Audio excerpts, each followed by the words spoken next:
दर्शकबिन नमस्कार। यति बेला तपाईँ मलमल इन्टरटेनमेन्ट मिडिया युट्युब च्यानलसँग जोडिनु भएको छ। सदाका दिन जस्तै देश तथा विदेशका केही ठूला अनि महत्त्वपूर्ण खबरहरूको साथमा उपस्थित भइसकेका छौं। कृपया खबरहरू निकै नै महत्त्वपूर्ण रहेका छन्, त्यसैले भिडियोलाई अन्तिमसम्म हेर्नुहोला र दर्शकबिन हाम्रो यो मेहनतलाई एउटा लाइक गर्न नबिर्सनुहोला। च्यानलमा यदि तपाईँ नयाँ हुनुहुन्छ भने च्यानललाई सब्स्क्राइब गरी हामीसँग जोडिनुहोला। आजका खबरहरू सुरु गर्छौं आजको पहिलो महत्त्वपूर्ण जानकारीबाट।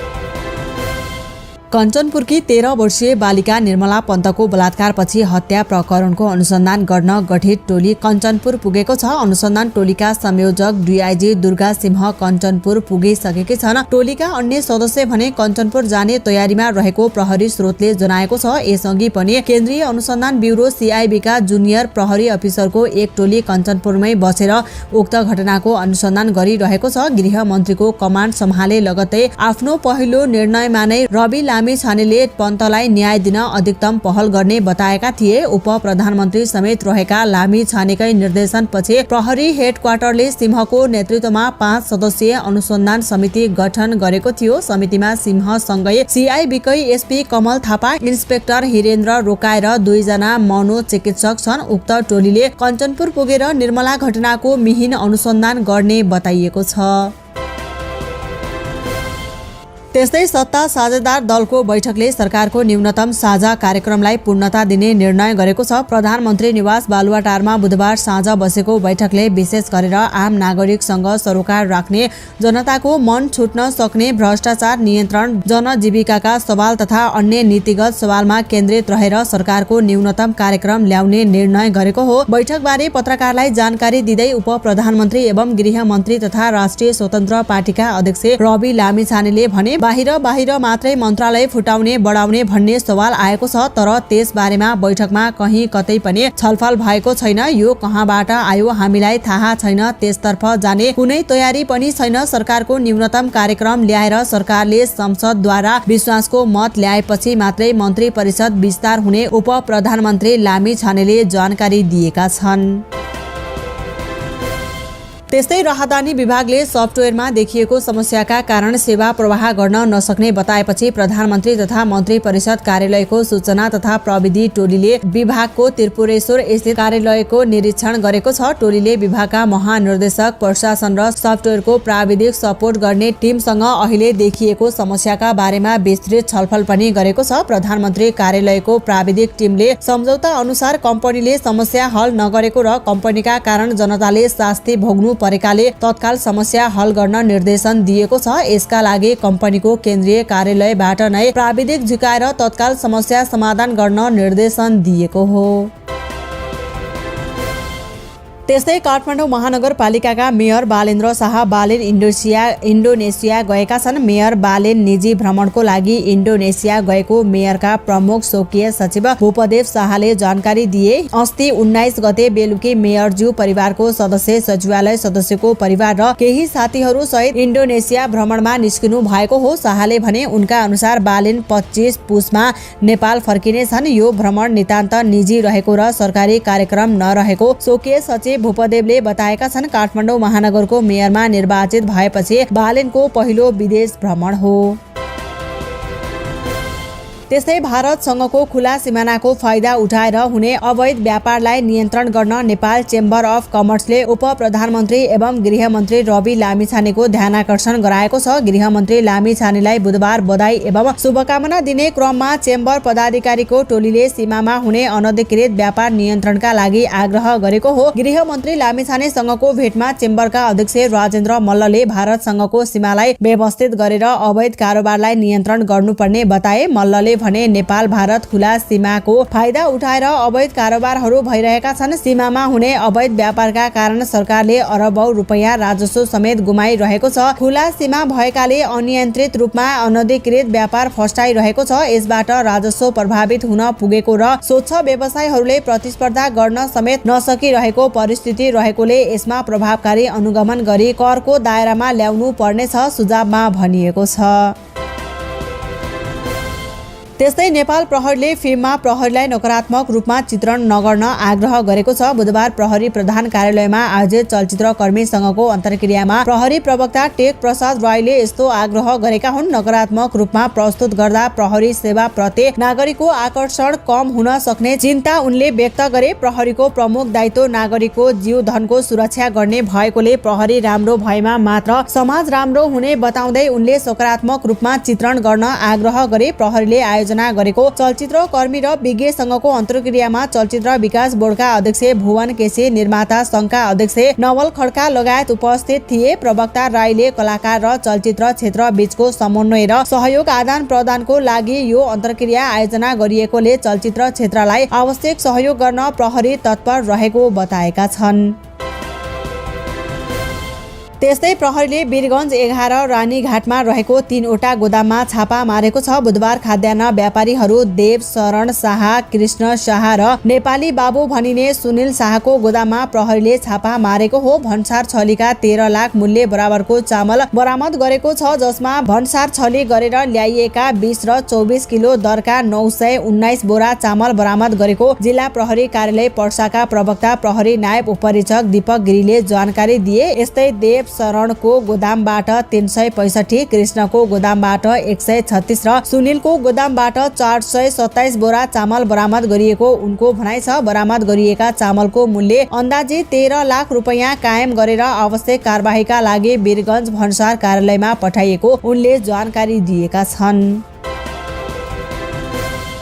त्यस्तै उप प्रधानमन्त्री तथा अर्थमन्त्री विष्णु प्रसाद पौडेलले अर्थतन्त्र सुधार गर्न वित्त नीति र मौद्रिक नीतिबीच समन्वय गरेर अघि बढ्ने प्रतिबद्धता व्यक्त गरेका छन्। अर्थ मन्त्रालयमा बुधबार आयोजित महाशाखागत ब्रिफिङ लिने क्रममा उनले अर्थ मन्त्रालय र नेपाल राष्ट्र बैंक बीच जीवन्त सम्बन्ध हुने भए पनि हस्तक्षेप नहुने प्रश्न पारे। अर्थमन्त्री पौडेलले अर्थतन्त्रमा देखा परेका समस्या समाधानका उपायलाई कार्यान्वयन गरेर अघि बढ्न समेत कर्मचारीलाई निर्देशन दिए। कार्यक्रममा अर्थ मन्त्रालयको आर्थिक नीति विश्लेषण महाशाखाले वित्तीय प्रणालीमा लगानी योग्य रकमको अभाव, न्यून राजस्व परिचालन र मुद्रास्फीति गरी नेपालको अर्थतन्त्रमा 3वटा मुख्य समस्या रहेको जनाएको थियो। अहिले लगानी योग्य रकम बिस्तारै सहज हुन थालेको, मुद्रास्फीति नियन्त्रण उन्मुख रहेको महाशाखाको भनाइ छ।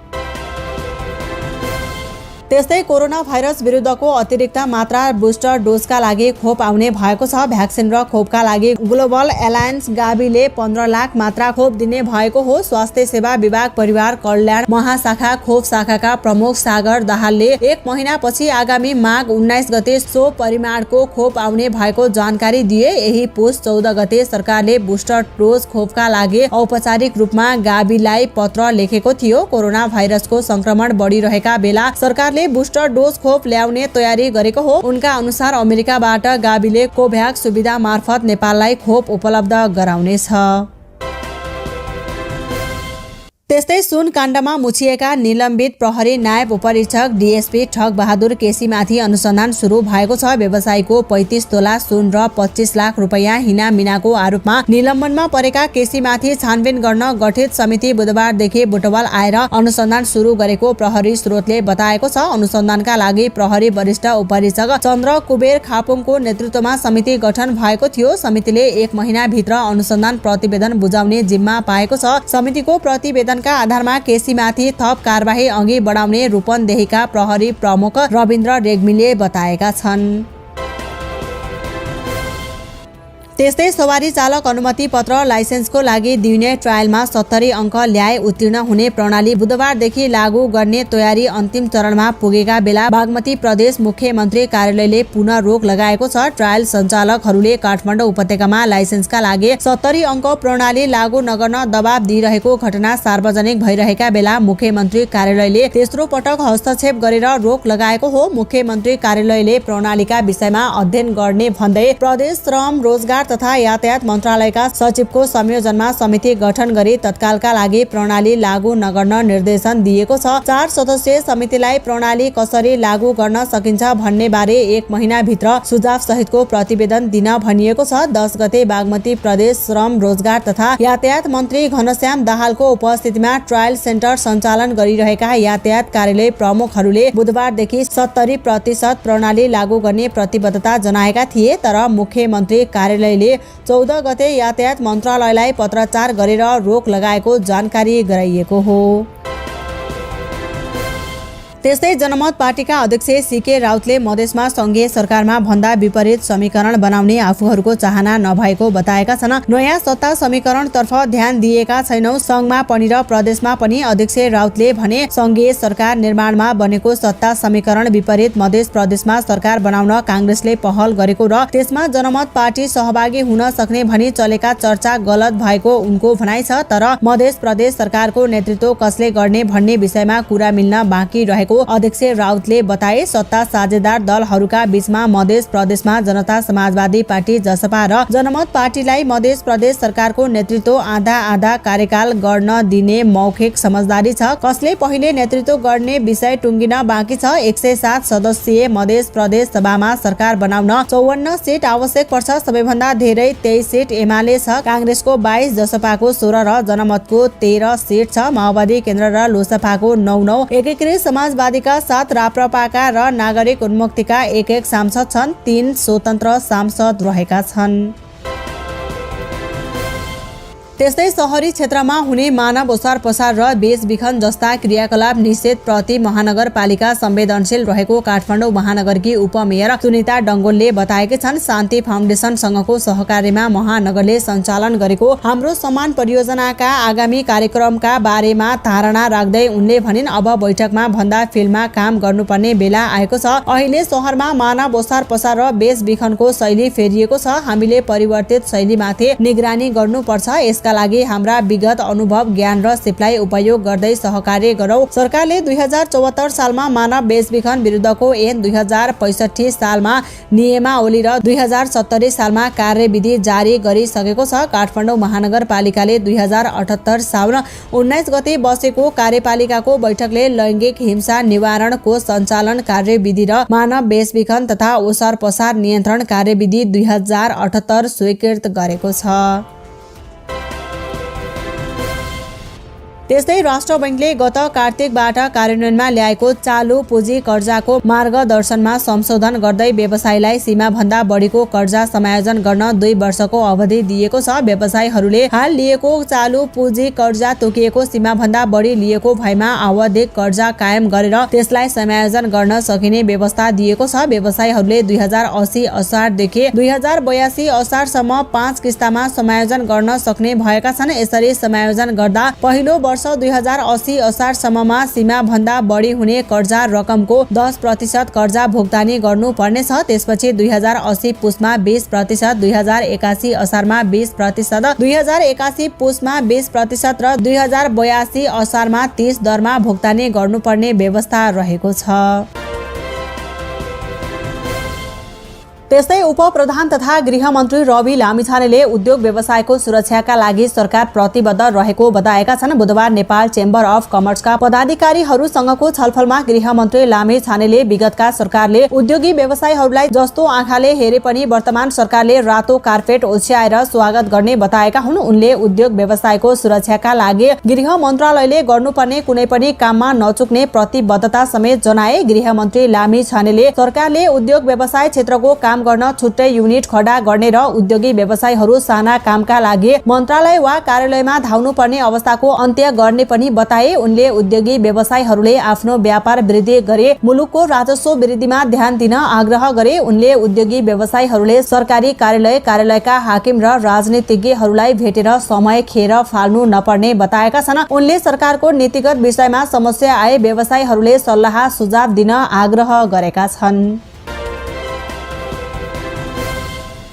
त्यस्तै सिन्धुपाल्चोकको 12 विषय नगरपालिकाले हल गोरु पाल्ने किसानलाई प्रोत्साहन स्वरूप रु 10,000 अनुदान दिने भएको छ। कृषि उत्पादनमा आत्मनिर्भर बनाउने उद्देश्यले किसानलाई अनुदान दिने कार्यक्रम ल्याएको हो। नगरपालिका भित्र हल गोरु पाल्ने किसानको तथ्याङ्क संकलन गर्ने काम भइरहेको गाउँपालिकाका प्रमुख प्रशासकीय अधिकृत चुडामणि पन्थीले बताए। नगरपालिकाले किसानलाई 50% अनुदानमा हाते ट्र्याक्टर लगायत सामग्री समेत प्रदान गरिरहेको नगर प्रमुख बालकृष्ण बस्नेतले बताएका छन्। गोरु पाल्ने र जोत्ने परम्परा हट्दै जान थालेपछि यसको संरक्षण गर्नका लागि उक्त कार्यक्रम अघि बढाएको बस्नेतले बताएका छन्। त्यस्तै नेपाली बजारमा बुधबार पनि सुनको मूल्य बढेको छ। अघिल्लो कारोबार दिन अर्थात् मंगलबार प्रति तोला 900 रुपैयाँ बढेको सुनको मूल्य आज प्रति तोला 300 रुपैयाँले बढेको हो। नेपाल सुनचाँदी व्यवसाय महासंघका अनुसार आज छापावाला सुन प्रति तोला 1,29,000 रुपैयाँ र तेजाबी सुन प्रति तोला 1,24,000 रुपैयाँमा कारोबार भइरहेको छ। मंगलबार छापावाला सुन प्रति तोला 1,26,000 रुपैयाँ र तेजाबी सुन प्रति तोला 1,21,000 रुपैयाँमा कारोबार भएको थियो। त्यसैगरी बुधबार चाँदीको मूल्य भने घटेको छ। आज चाँदी प्रति तोला 1,400 रुपैयाँमा कारोबार भइरहेको छ। मंगलबार चाँदी प्रति तोला 1,410 रुपैयाँमा कारोबार भएको थियो। मंगलबारको तुलनामा आज चाँदी प्रति तोला 10 रुपैयाँले घटेको हो। त्यस्तै अत्यधिक जाडो बढेपछि धनुषाको जनकपुर धाम उपमहानगरपालिकाले 3 दिनका लागि सबै विद्यालयमा बिदा दिएको छ। उपमहानगरपालिकाको विपद व्यवस्थापन समितिको मंगलबार बसेको बैठकले उपमहानगर भित्रका सबै सामुदायिक तथा संस्थागत विद्यालय पुस 20 गतेदेखि 22 गतेसम्म 3 दिन जाडो बिदा दिने निर्णय गरेको हो। उपमहानगरका शिक्षा युवा तथा खेलकुद शाखाका वरिष्ठ उपसचिव महिलाल यादवले मंगलबार एक सूचना जारी गर्दै जानकारी गराएका हुन्। त्यस्तै राष्ट्रिय टिमका क्रिकेटर शरद भेष्वाकर र आरिफ शेखले बलात्कार आरोपमा सजाय भोगिरहेका पूर्व कप्तान सन्दीप लामिछानेलाई न्याय हुनुपर्ने बताएका छन्। उनीहरूले आज बिहान फेसबुकमा स्ट्याटस राख्दै सन्दीपलाई न्याय हुनुपर्ने बताएका हुन्। नाबालिकालाई बलात्कारको आरोप लागेपछि सन्दीपले जेल सजाय भोगिरहेका छन्। गत कार्तिक 18 गते पूर्वपक्षका लागि थुनामा पठाउने जिल्ला अदालतको आदेश बदर गर्न माग गर्दै उनले उच्च अदालत पाटनमा पुनरावेदन दिएका छन्। यसअघि पुस 14 गते उक्त पेशी तोकिएकोमा हेर्न नभ्याइनेमा परेको थियो। त्यस्तै नेपाल क्रिकेट संघ क्यानले जारी नेपाल टी20 लीग क्रिकेटमा म्याच फिक्सिङ वा स्पट फिक्सिङ भएको भन्ने हल्लाको खण्डन गरेको छ। क्यानले बुधबार जारी गरेको वक्तव्यमा नेपाली क्रिकेट र राष्ट्रकै नाममा ठेस पुर्याउने गरी गरिएका यस्ता गतिविधि अन्त्य गर्ने प्रतिबद्धता व्यक्त गरेको छ। म्याच फिक्सिङ र स्पट फिक्सिङ बारे जानकारी भएमा प्रमाण सहित नेपाल क्रिकेट संघको केन्द्रीय कार्यालय र नेपाल टी20 लीगको एन्टी करप्सन युनिटमा उजुरी बुझाउन पनि क्यानले आग्रह गरेको छ। मिथ्या र भ्रामक सूचना नफैलाउन पनि कार्यवाहक सचिव प्रशान्त विक्रम मल्लद्वारा हस्ताक्षरित वक्तव्यमा आग्रह गरिएको छ। 9 पुसदेखि सुरु भएको नेपाल टी20 लीगमा बेटिङ, सम्भावित फिक्सिङ र विदेशी खेलाडीलाई श्रम स्वीकृति बिना खेलाइएको घटनाप्रति अनुसन्धान गर्न गृहमन्त्री रवि लामिछानेले मंगलबार नै नेपाल प्रहरीलाई निर्देशन दिएका छन्। त्यस्तै नेकपा एकीकृत समाजवादीका अध्यक्ष माधव कुमार नेपालले सरकारलाई समर्थन गर्ने वा नगर्ने विषय 26 पुस भित्र निर्णय गर्ने बताएका छन्। प्रधानमन्त्री पुष्पकमल दाहाल प्रचण्डले 26 पुसमा विश्वासको मत लिँदैछन्। बुधबार युवा संघ नेपालको कार्यक्रममा अध्यक्ष नेपालले यसअघि नै सरकारबारे बोल्न हतार नभएको बताएका छन्। हामी अगाडि सरेर बोल्न के हतार, हामीलाई के बित्दो छ र 26 गते विश्वासको मत लिने हो। त्यही दिन निर्णय लिए पुगेन। उनले भने त्यतिन्जेल सस्पेन्समै रहोस्। उनले अहिले राजनीतिक अवस्था प्रष्ट नभएकाले आफूहरूले निर्णय गर्न हतार नगरेको बताएका छन्। त्यस्तै नेपाली कांग्रेसले समसामयिक राजनीतिक परिस्थितिबारे पत्रकार सम्मेलन गरेर धारणा सार्वजनिक गर्दैछ। साथै प्रतिनिधि सभा र प्रदेश सभा निर्वाचनमा खटिएका प्रचार समितिका सदस्य लगायतलाई कांग्रेसले धन्यवाद ज्ञापन समेत गर्दैछ। त्यसका लागि आज दिउँसो 3 बजे पार्टी प्रवक्ता डाक्टर प्रकाश शरण महतले केन्द्रीय कार्यालयमा पत्रकार सम्मेलन आयोजना गरेका छन्। कांग्रेस केन्द्रीय कार्यालयका मुख्य सचिव कृष्ण प्रसाद पौडेलका अनुसार प्रवक्ता महतले गत मङ्सिर 4 को निर्वाचन र अहिलेको समसामयिक विषयमा धारणा सार्वजनिक गर्न पत्रकार सम्मेलन आयोजना गरेका हुन्। मुख्य सचिव पौडेलले भने चुनावको बेला पार्टीको प्रचार समितिका सदस्यहरूले आफ्नो क्षेत्रबाट भूमिका निर्वाह गर्नुभयो, नेपाली कांग्रेसलाई पहिलो पार्टी बनाउन सहयोग गर्नुभयो भनेर धन्यवाद दिने कार्यक्रम पनि रहेको छ। निर्वाचनमा नेपाली कांग्रेस, माओवादी केन्द्र लगायतका दलहरू गठबन्धन गरेर चुनाव लडेका थिए। त्यस्तै नेकपा एमाले अध्यक्ष केपी शर्मा ओली र जनता समाजवादी पार्टीका अध्यक्ष उपेन्द्र यादव बीच भेट भएको छ। यादव एमाले अध्यक्ष ओलीलाई भेट्न मंगलबार बेलुकी बालकोट गएको स्रोतले बताएको छ। यादवले अध्यक्ष ओलीसँग उपराष्ट्रपतिमा आफ्नो पार्टीले दाबी दोहोर्याएका थिए। जसपाले उपराष्ट्रपति सहित 2 मन्त्रीमा दाबी गर्दै आएको छ। अध्यक्ष ओलीले एमालेले राष्ट्रपतिमा कसलाई पठाउने भन्ने बारे निर्णय गरि नसकेकाले राष्ट्रपति, उपराष्ट्रपति लगायत अन्य पदहरू प्याकेज प्याकेजमै टुङ्ग्याउनु पर्ने बताएको स्रोतको दाबी छ। प्रधानमन्त्री पुष्पकमल दाहाल प्रचण्डसँग समेत यादवले उपराष्ट्रपति पद आफ्नो पार्टीले पाउनुपर्ने अडान राखेका छन्। उनीहरूबीच सरकार सञ्चालन र सरकारले ल्याउने साझा कार्यक्रम बारे समेत छलफल भएको छ। त्यस्तै जिल्लाको इच्छा कामना गाउँपालिकाको माथिल्लो भेगमा बौलाहा कुकुरको आतंक मचिएको छ। बौलाहा कुकुरले टोक्दा 25 जना घाइते भएका छन्। गाउँमा हिँडिरहेका मानिस एकाएक कुकुरको आतंकबाट भागाभाग नै भए। अन्यत्र गाउँबाट आएको कुकुरले गाउँमा भेटेका जतिलाई टोक्न थालेपछि गाउँ नै त्रसित बन्यो। अगाडि भेटिनेलाई कुकुरले टोक्दै जाने क्रममा 25 जना घाइते भएका छन्। ती मध्ये 2 जना अघिल्लो दिनमा घाइते भएका हुन्। उनीहरू आफन्तको घरमा आएका थिए। बाँकी 23 जनालाई मंगलबार टोक्दै घाइते बनाएको थियो। इच्छा कामना गाउँपालिका वडा नम्बर 3 को माझगाउँ नागदह ढाप चिसापानीमा कुकुर आतंक भएको हो। घरमा काम गरिरहेका र बाटोमा हिँडिरहेका बेला कुकुरले टोकेको हो। इच्छा कामना गाउँपालिकाका विज्ञको टोली तुरुन्तै उक्त गाउँमा पुगेर उद्धार गरेका थिए। घाइतेको उपचारसँगै रेबिजको खोप लगाइएको थियो। 25 मध्ये 22 जना जटिल घाइते भएका थिए। उनीहरूलाई युरोग्लोबिनको खोप पनि लगाइएको छ। त्यस्तै प्रदेश 1 को उदयपुरबाट चुरे भावर क्षेत्र हुँदै सिन्धुलीको कमला खोज प्रवेश गरेका जंगली हात्तीको झुण्डले स्थानीय साधारणहरूको घर भत्काउन थालेका छन्। जंगली हात्तीको झुण्डले दुधौली नगरपालिका 11 को मुसहर बस्तीमा घर भत्काएर आतंक मचाएको स्थानीय दिनेश सापकोटाले बताउनु भएको हो। 3 देखि 4 वटाको संख्यामा रहेका जंगली हात्तीको झुण्डले सर्वसाधारणको धान, अन्न र केरा खेती समेत नोक्सान गरेको दुधौली नगरपालिका जनप्रतिनिधिहरूले बताएका छन्। सोही स्थानमा लामो समयदेखि अगावै कोसी टप्पु बन्ने जन्तु आरक्षबाट आउने जंगली हात्तीले घर भत्काउने क्रम जारी रहेको छ। रातको समयमा चुरे पहाड जंगलबाट आउने जंगली हात्तीको झुण्डबाट सुरक्षित रहन डिभिजन वन कार्यालय सिन्धुलीले कमला खोज क्षेत्रमा उर्दी समेत जारी गरेको छ। त्यस्तै काठमाडौँ महानगरपालिकाले स्वीकृति बिना कसैलाई पनि विद्यालयमा प्रवेश नगराउन महानगरपालिका भित्रका सबै विद्यालयलाई निर्देशन दिएको छ। महानगरपालिकाको शिक्षा विभागले सबै विद्यालयलाई परिपत्र गर्दै यस्तो निर्देशन दिएको हो। विभागको अनुसार विद्यालयहरूमा धार्मिक संगठन, विद्यार्थी संगठन, मानव अधिकार, बाल अधिकार, एनजीओ, आईएनजीओ संस्था, गेस्ट लेक्चर आदिको नाममा विद्यार्थी तथा शिक्षक विद्यार्थीहरूसँग जबरजस्ती आर्थिक सहयोग माग गर्ने, शिक्षक विद्यार्थीलाई अमर्यादित व्यवहार गर्ने, विद्यार्थीहरूलाई अवांछित गतिविधिका लागि उक्साउने जस्ता क्रियाकलाप भइरहेको अभिभावक तथा विद्यालयको बारम्बार गुनासो आइरहेकाले पूर्व स्वीकृति बिना प्रवेश नगराउन परिपत्र गरिएको हो। विद्यालयले काठमाडौँ महानगरपालिका शिक्षा विभागको पूर्व स्वीकृति बेगर कसैलाई पनि विद्यालयमा प्रवेश नगराउन र कसैलाई आमन्त्रण गर्नुपर्ने भएमा विभागलाई पूर्व जानकारी गराएर मात्र प्रवेश गराउन निर्देशन दिएको शिक्षा अधिकारी राम प्रसाद सुवेदीले परिपत्र मार्फत जानकारी दिनुभएको छ। त्यस्तै अमेरिकी तल्लो सदन हाउस अफ रिप्रेजेन्टेटिभले व्यवस्थापन गरेका विद्युतीय उपकरणहरूमा टिकटकमाथि प्रतिबन्ध लगाइएको छ। संसदको स्वामित्वमा रहेका मोबाइल फोनमा यदि कोही प्रयोगकर्ताले टिकटक डाउनलोड गरेको पाइएमा तत्कालै हटाउन निर्देशन दिएको छ। संसदका कर्मचारीहरूलाई पठाइएको सूचना अनुसार धेरै प्रकारका सुरक्षा जोखिमका कारण टिकटक प्रयोगकर्ताहरूका लागि जोखिमपूर्ण रहेको उल्लेख गरिएको छ। यसैबीच अमेरिकाले आफ्ना सम्पूर्ण संघीय कार्यालयका डिभाइसहरूमा निकट भविष्यमै टिकटकमाथि प्रतिबन्ध लगाउने तयारी गरेको छ। त्यस सम्बन्धी अध्यादेशमा राष्ट्रपति जो बाइडेनको अन्तिम हस्ताक्षर मात्रै हुन बाँकी छ। यसअघि अमेरिकाका 1 दर्जन बढी राज्यहरूले नै हालै आफ्ना सरकारी डिभाइसहरूमा टिकटकमाथि बन्देज लगाउने निर्णय गरेका छन्।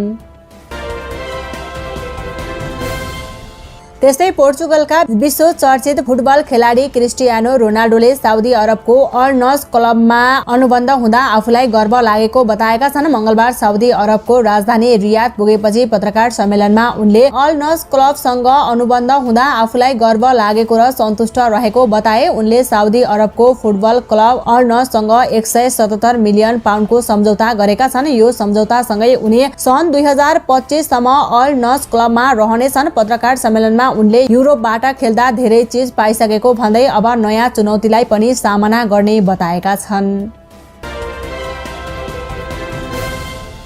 त्यस्तै आजका खबरहरूमध्ये अन्तिम खबर रहेको छ। हाल देशमा पश्चिमी न्यून चापिए प्रणालीको सामान्य प्रभाव रहेको छ। बुधबार बिहान देशका पहाडी भूभागमा आंशिक बदली रहेको छ। त्यस्तै तराईका अधिकांश भूभागहरूमा बाक्लो हुसु र कोहिरो लागेको मौसम पूर्वानुमान महाशाखाले जनाएको छ। बुधबार दिउँसो भने गण्डकी प्रदेश र कर्णाली प्रदेशको पहाडी भूभागमा आंशिक बदली हुनेछ। यस्तै बाँकी भूभागमा मौसम सामान्यतया सफा रहनेछ। त्यस्तै गण्डकी र कर्णाली प्रदेशका हिमाली भूभागका 1-2 स्थानमा हल्का हिमपातको समेत सम्भावना रहेको छ। बुधबार राति भने प्रदेश 1 को पहाडी भूभागमा आंशिक बदली हुनेछ। यस्तै बाँकी भूभागमा मौसम सामान्यतया सफा रहनेछ। त्यस्तै प्रदेश 1 को हिमाली भूभागका केही स्थानमा हल्का हिमपातको समेत सम्भावना रहेको महाशाखाले जनाएको छ।